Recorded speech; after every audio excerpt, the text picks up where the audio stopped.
तो हम बहस करने वाले हैं इस बड़े मुद्दे पर कि मारिया को किसके कहने पे हटाया गया। मैं अभिसार शर्मा। मगर उससे पहले जो बड़ी खबर आ रही है कि शीना वोरा हत्याकांड की जांच डीजी होमगार्ड राकेश मारिया ही करेंगे, क्योंकि सुबह उन्हें मुंबई पुलिस कमिश्नर के पद से हटा दिया गया था।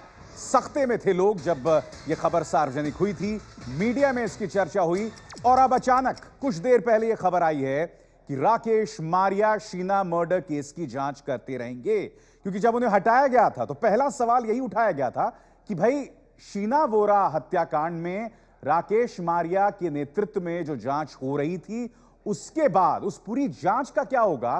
क्योंकि अब चेहरा जब बदल जाएगा, नेतृत्व का चेहरा बदल जाएगा, तो उस जांच पर क्या असर पड़ेगा। तो इस तबादले के बावजूद वो जांच करते रहेंगे, राकेश मारिया जांच करते रहेंगे।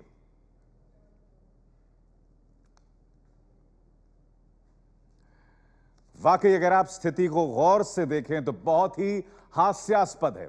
हास्यास्पद क्यों? क्योंकि राकेश मारिया को उनके पद से हटाया जाता है, कोई वजह नहीं है, हटा दिया जाता है, उन्हें डीजी होमगार्ड बना दिया जाता है। उसके बाद नए जो पुलिस कमिश्नर अहमद जावेद साहब, वो कहते हैं कि अब दिशा को नई ऊर्जा मिलेगी। मगर फिर क्या होता है, शाम को खबर आती है कि राकेश मारिया ही शीना वोरा हत्याकांड की जांच करेंगे। तो लगातार सरकार की इस पूरी कोशिश में एक असमंजस दिखाई देता है। बहस हम करेंगे। खास मेहमान मेरे साथ कौन है, सबका सिलसिलेवार तरीके से मैं आपको परिचय करा दूं जो मेरे साथ जुड़ गए हैं। हमारे साथ एनसीपी की तरफ से अतुल लोंधे साहब हैं, उसी तरह से हमारे साथ विक्रम सिंह हैं जो कि पूर्व डीजीपी हैं, लखनऊ से हमारे साथ जुड़ रहे हैं। और हमारे साथ और भी कई खास मेहमान जुड़ेंगे इस पर। हमारे साथ वाईसी पवार साहब हैं, मुंबई पुलिस के पूर्व एडिशनल कमिश्नर। और अब से बस कुछ ही लम्हों में मेरे साथ केशव उपाध्याय जो कि महाराष्ट्र बीजेपी से हैं, वो भी जुड़ेंगे। मगर आइए सबसे पहले देखते हैं ये रिपोर्ट।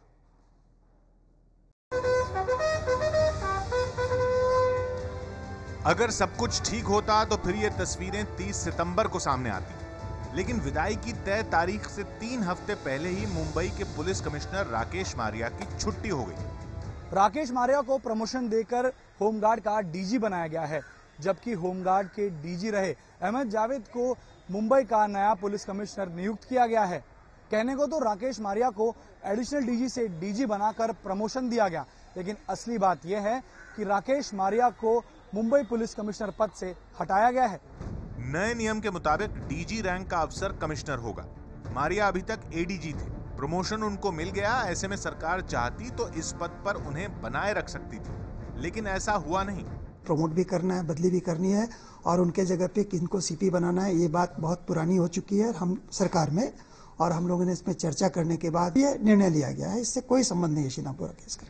अब सवाल यह है कि क्या कमिश्नर पद से छुट्टी की वजह मुंबई की सबसे बड़ी मर्डर मिस्ट्री है? ऐसा क्या हुआ कि सरकार को 22 दिनों पहले ही उन्हें मुंबई के पुलिस कमिश्नर पद से हटाना पड़ा? पहली थ्योरी बीजेपी के सांसद और मुंबई के पूर्व police commissioner doctor Satyapal Singh की है।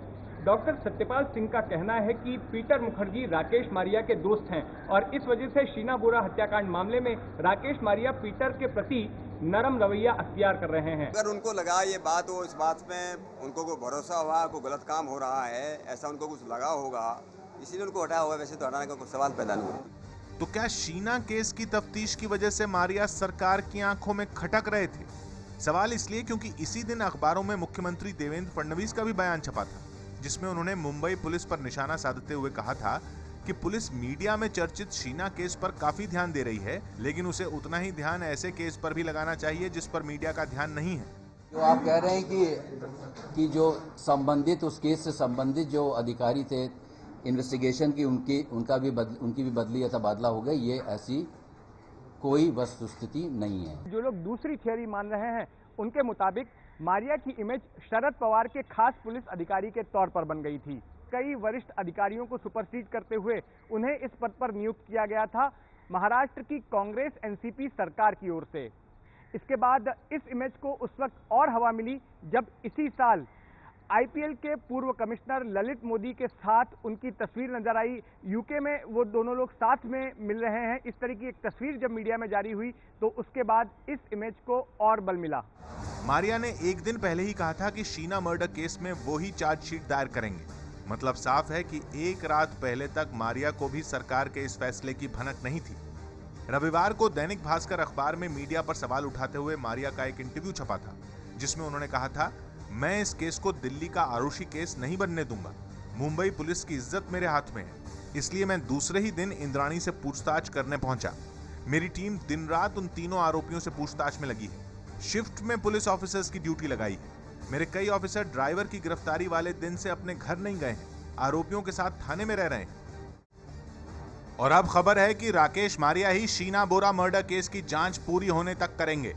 लेकिन बड़ा सवाल यह है कि राकेश मारिया को किसके कहने पर कमिश्नर पद से हटाया गया। तो तमाम खास मेहमान मेरे साथ हैं। सबसे पहले हम मुंबई के पूर्व एडिशनल कमिश्नर वाईसी पवार साहब का रुख करना चाहेंगे। वाईसी पवार साहब, आपको क्या यह पूरी प्रक्रिया सामान्य दिखाई देती है? जिस तरह से राकेश मारिया को ट्रांसफर कर दिया जाता है, उसके बाद शीना वोरा हत्याकांड में फिर से उन्हें बहाल कर दिया जाता है कि वही उसकी जांच करेंगे। यह पूरी प्रक्रिया आपको हास्यास्पद नहीं लगती? असमंजस नहीं दिखाई देता आपको सरकार के रवैये में?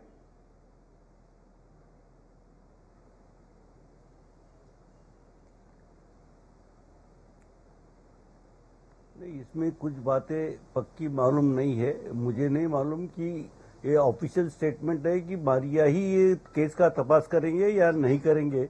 लेकिन जब कमिश्नर बदली हो गया है तो नॉर्मल कोर्स में पुलिस डिपार्टमेंट में ऐसा कभी नहीं होता है कि एक अधिकारी चला गया तो बाकी अधिकारी सक्षम नहीं है और वो कार्रवाई नहीं कर सकते या इन्वेस्टिगेशन नहीं करते। सारे अधिकारी सक्षम होते हैं और ऐसे बहुत सारे अधिकारी है कि जो कर सकते हैं। मैं ये नहीं समझता हूँ कि यदि उनको दे दिया तो क्या जावेद अहमद उनसे कम समझदार है, इसके लिए उनसे हटा के राकेश मारिया करेंगे?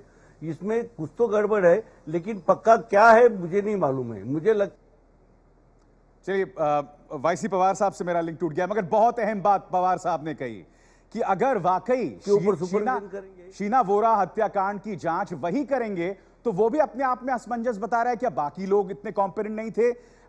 विक्रम सिंह जो कि एक्स डीजीपी हैं, आपसे मैं जानना चाहता हूं विक्रम सिंह, इस पूरे मामले में जो सरकार का रवैया रहा है, पहले उन्हें उनके पद से हटा देना, उसके बाद ये इस तरह से जावेद अहमद साहब कहते हैं कि नहीं अब देखिएगा आप केस को एक नई दिशा मिलेगी और ऊर्जा आएगी, ये क्या पैदा कर रहा है? किस तरह का असमंजस पैदा कर रहा है विक्रम जी? अगर एक शब्द में कहना हो तो इसको अप्रत्याशित कहा जाएगा, क्योंकि अगर आपको हटाना था तो ऐसे क्या कारण आए कि आपने 17 दिन पहले श्री राकेश मारिया को हटाया?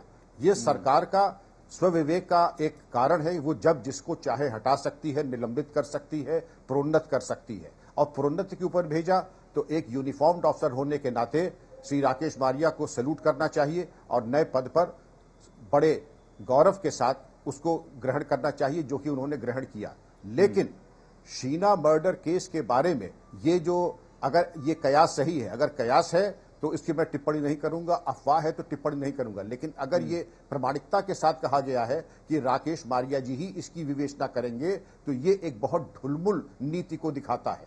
पुलिस में कोई ऐसी चीज नहीं है, नथिंग लाइक आउटस्टैंडिंग मेरिट। जो दो शब्दों का आपने इस्तेमाल किया विक्रम जी, उसकी विवेचना पहला अप्रत्याशित साहब ने और दूसरा सरकार के रवैये में ढुलमुल एटीट्यूड। हमारे साथ केशव उपाध्याय भी हैं जो कि महाराष्ट्र बीजेपी से हैं। केशव जी अगर आप मेरी आवाज सुन पा रहे हैं, आपसे सवाल, वाकई ये तो बहुत ही हास्यास्पद है ना कि पहले केशव उपाध्याय जी, ये वाकई हास्यास्पद बात है। सुन रहा हूं। बहुत ही हास्यास्पद बात है कि पहले उन्हें उनके पद से हटाया जाता है, डीजी होमगार्ड में लगाया जाता है, और अब शाम तक खबर आती है कि वही शीना वोरा मर्डर केस की जांच करेंगे। ये क्या हो रहा है सरकार में?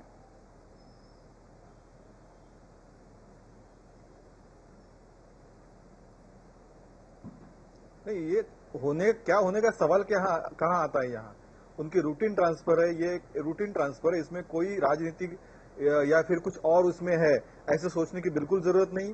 ये एक रूटीन ट्रांसफर है। और अगर लगता है पुलिस फोर्स को, अगर अधिकारियों को लगता है कि इस केस में अंत तक मारिया अगर अच्छे है तो उनके हाथ में केस रखा है। इसमें कोई बहुत बड़ी बात ऐसी मुझे लगती नहीं। इट्स अ रूटीन केस और रूटीन मामला है। अभी आप लोगों को उसमें कुछ ना कुछ निकालना अच्छा है, ठीक है, आप निकालिए। लेकिन यहाँ मेरे जहां तक मुझे जानकारी है, मैं बात करता हूँ सभी लोगों से, हमारे लोगों से, इट्स अ रूटीन ट्रांसफर। इससे कोई केशव जी मेरे पैनल पर 2 कॉम्पिटेंट बहुत ही सीनियर फॉर्मर पुलिस ऑफिशियल्स हैं और दोनों ने 2 शब्दों का इस्तेमाल किया है। पहला, सरकार के ढुलमुल एटीट्यूड, दूसरा ये अनप्रेसिडेंटेड है, अप्रत्याशित है, और तीसरा, अगर अभी भी, और जो कि बात सच है, इस बात की कंफर्मेशन हो गई है कि अगर अभी भी इस मामले की जांच राकेश मारिया कर रहे हैं तो ये लैक ऑफ कॉन्फिडेंस है, एक किस्म का अविश्वास प्रस्ताव है नए पुलिस कमिश्नर में। आप ना घर के रहे ना घाट के, ये मान क्यों नहीं लेते आप केशव जी?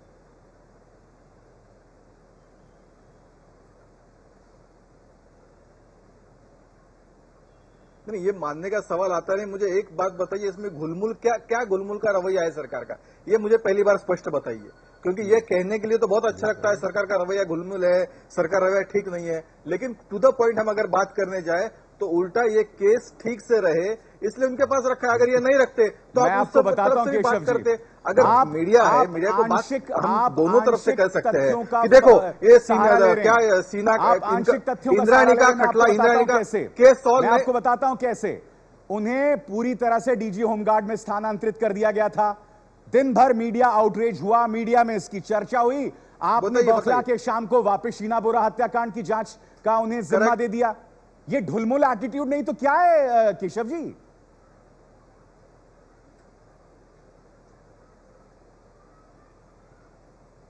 एक मिनट, उनको दोपहर को जब ऐसा कहा गया था, कई स्टेटमेंट आपकी तरफ से आया था मीडिया पुलिस वालों की तरफ से कि इस प्रकार का तपास जो है उनके पास नहीं है, ये स्टेटमेंट आया था क्या कभी? यानी कि ये सब आप सब इस प्रकार से, जिस प्रकार से आप बात करें वैसा कुछ भी नहीं है। आपने जावेद अहमद साहब के प्रेस कॉन्फ्रेंस को नहीं सुना, स्टेट होम को ऐसा लगता है जावेद अहमद साहब का प्रेस कॉन्फ्रेंस, जावेद साहब का आपने प्रेस कॉन्फ्रेंस नहीं सुना, इसका मतलब केशव उपाध्याय जी आपने उनका प्रेस कॉन्फ्रेंस नहीं सुना। उसमें उनसे पूछा गया था उनके हटाए जाने के बाद क्या होगा, बिल्कुल तो सुना मैंने, रवैया जो था वो आपने नहीं सुना केशव जी? सुना, ठीक है। उन्होंने यही कहा कि कोई टीम में ट्रांसफर नहीं होगा, वही टीम रहेगी। आपने सुना होगा कि उसी प्रकार से इन्वेस्टिगेशन होगा, कोई उसमें चेंज नहीं होगा, ये उन्होंने कहा होगा, आपने भी सुना होगा। नहीं, वो उनकी टीम के बारे में बात की जा रही थी। बहरहाल हमारे साथ अतुल लोंदे साहब हैं। अतुल लोंदे साहब, आप इस प्रक्रिया को कैसे देखते हैं? हालांकि इसमें उंगली जो है वो एनसीपी पर भी उठ रही है कि उन्हें संभवतः इसलिए ट्रांसफर किया गया क्योंकि वो शरद पवार के करीबी थे। आप कैसे देखते हैं इसको अतुल लोंदे जी? अभिसार जी, सबसे पहले तो मैं ये बात कहूंगा कि ये फैसला है सरकार का, सरकार की नीयत सामने आई है। और किसी, जहां तक अधिकारी की बात है, किसी अधिकारी को किसी पक्ष के साथ जोड़ना ठीक नहीं है, कॉम्पिटेंस के साथ जोड़ना ठीक नहीं है। सारे अधिकारी कॉम्पिटेंट है, इसमें कोई दोहराई नहीं है। लेकिन आनन फानन में जिस तरह से निर्णय बदले जाते हैं, शाम तक लिए जाते हैं, टीम और लीडर दोनों अलग चीज होती है। लीडरशिप में काम होता है आईपीएस ऑफिसर के, कमिश्नर के, खुद इंटरेस्ट ले रहे थे। और 3 दिन पहले जो स्टेटमेंट आए थे, मुख्यमंत्री जी का स्टेटमेंट आया था और राकेश मारिया जी के, दोनों के स्टेटमेंट आए थे, वो ये थे कि इस केस के अलावा भी बहुत सारी केसेस है जिसके ऊपर ध्यान देना चाहिए, शीना बोरा केस में क्या है। दूसरा स्टेटमेंट राकेश मारिया जी की तरफ से आया था, वो ये था कि कुछ इसमें फाइनेंशियल लिंक्स भी है जिसके बारे में हमारी जांच शुरू है, ईओडब्ल्यू भी इसमें इन्वॉल्व हो चुका था। उसके बाद ऐसी बातें, कुछ मनी लॉन्ड्रिंग हुआ है आईएनएक्स की तरफ से, और जिसमें प्रो बीजेपी कुछ बिजनेसमैन और कुछ पॉलिटिशियंस का नाम भी सामने आ सकता है। उसके बाद ये ट्रांसफर होती है। सत्यपाल सिंह साहब जो खुद बॉम्बे सीपी रह चुके, वो स्टेटमेंट देते हैं कि पीटर मुखर्जी के साथ मारिया जी के संबंध होने की वजह से ऐसा हो सकता है। शाम तक ऐसा आता है कि जावेद अहमद साहब नहीं, राकेश मारिया जी इसकी तफ्तीश करेंगे, इसकी जांच करेंगे। तो ये सारा जो इनकॉम्पिटेंस है गवर्नमेंट के लेवल पे, ये सारा सामने आया है और इसमें जरूर कुछ ना कुछ बात है, वो बात सामने आनी चाहिए। फाइनेंशियल जो है, वाईसी पवार साहब, कुछ बीजेपी के समर्थक जुड़े हुए हैं, उद्योगपति जुड़े हुए हैं, वो भी बात सामने आनी चाहिए। और ये सरकार का काम है, अगर इस तरह से आनन फानन में इतनी सारी गलतियां हुई हैं तो वो जो सत्य है वो सामने आना चाहिए। ठीक है, वाईसी पवार साहब, आपको नहीं लगता कि जब राकेश मारिया की ललित मोदी के साथ तस्वीर सामने आई थी तो वो एक मौका था जब आप ऐसा कदम उठा सकते थे, जब आप उन्हें ट्रांसफर कर सकते थे। अब ऐसे मौके पर उन्हें ट्रांसफर करके आपने उन्हें शहीद बना दिया है, आपने उन्हें शहीद बना दिया है, क्योंकि उस वक्त वो ललित मोदी के साथ दिखे थे। हालांकि मैं जानता हूं उस पर उनका स्पष्टीकरण भी आया था, मगर अब उनका ट्रांसफर करके और फिर वापस शीना वोरा हत्याकांड की जांच में उनकी बहाली करके सरकार बहुत ज्यादा कंफ्यूज्ड, असमंजस में नहीं दिखाई दे रही है?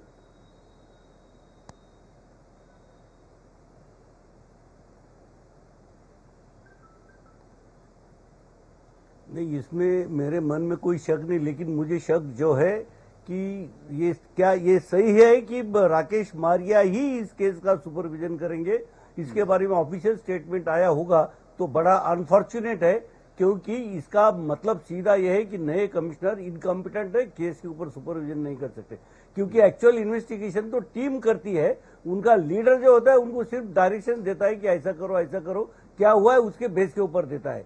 तो मुझे नहीं लगता कि इसमें कोई यानी ये जरूरत थी राकेश मारिया के पास में तपास रखने की।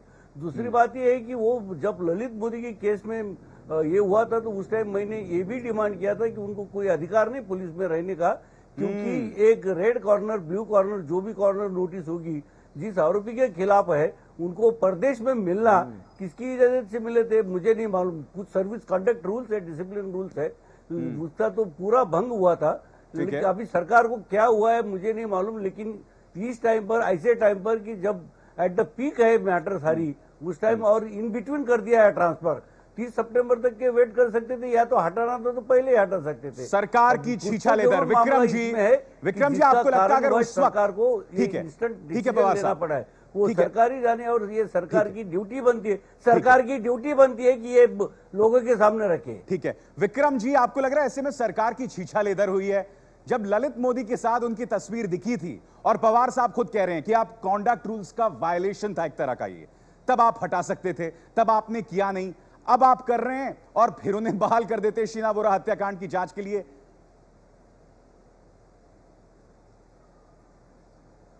बिल्कुल सही, आपने तब प्रमाद दिखाया था गवर्नमेंट सर्वेंट कॉन्डक्ट रूल्स और आईपीएस रूल्स, जिसमें स्पष्ट लिखा है you shall maintain utmost integrity and honesty in all spheres of life whether personal और प्राइवेट। आपने एक वांछित अभियुक्त के साथ आपने सामाजिक संबंध रखे, आपकी फोटो प्रकाशित हुई, इस पर आपका निलंबन और ट्रांसफर दोनों हो सकता था। आपने कुछ नहीं किया और अब आकर के आपने आफ्टर थॉट पे आकर के लीपापोती करके और केशव उपाध्याय जवाब दीजिए। उसके बाद आपने उस वक्त आप खामोश रहे, अब इस तरह से ट्रांसफर हो रहा है और उस ट्रांसफर में भी मीडिया पर खबर आने के बाद आपने फिर उन्हें शीना बोरा हत्याकांड की बहाली कर दी। मैं जानना चाहता हूं सरकार अपनी छीछा लेदर क्यों कर रही है?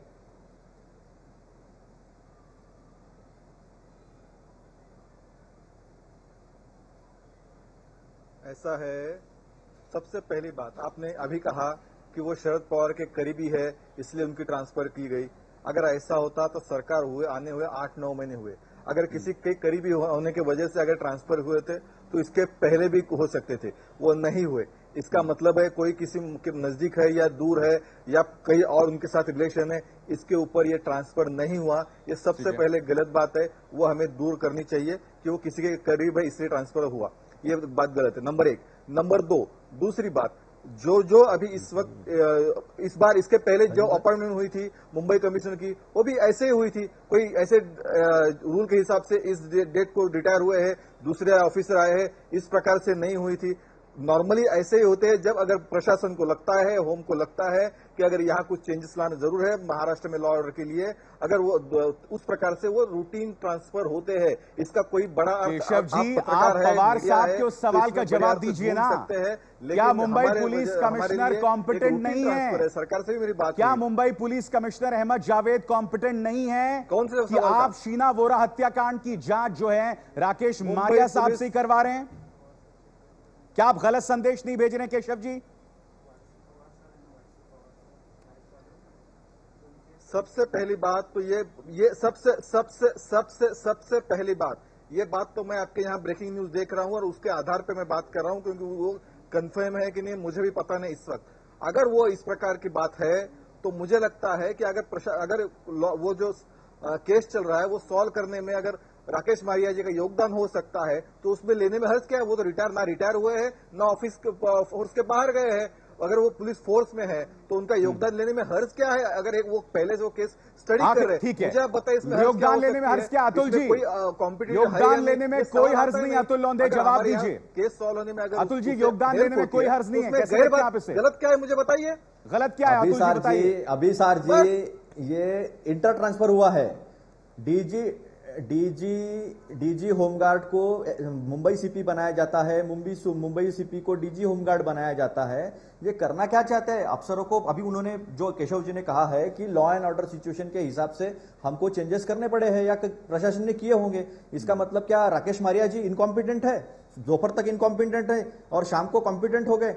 ये सारा असमंजस की स्थिति जो बनाई हुई है, इसके पीछे जरूर कोई बहुत बड़ी बात है। हमने बोला है मनी लॉन्ड्रिंग केस है, फाइनेंशियल लिंक्स है और पीटर मुखर्जी और राकेश मारिया इनके कोई लिंक्स नहीं है, ये भी इस्टेब्लिश हो चुका है। ये बात भी आगे आ चुकी है कि उसके पहले वो कभी मिले नहीं थे।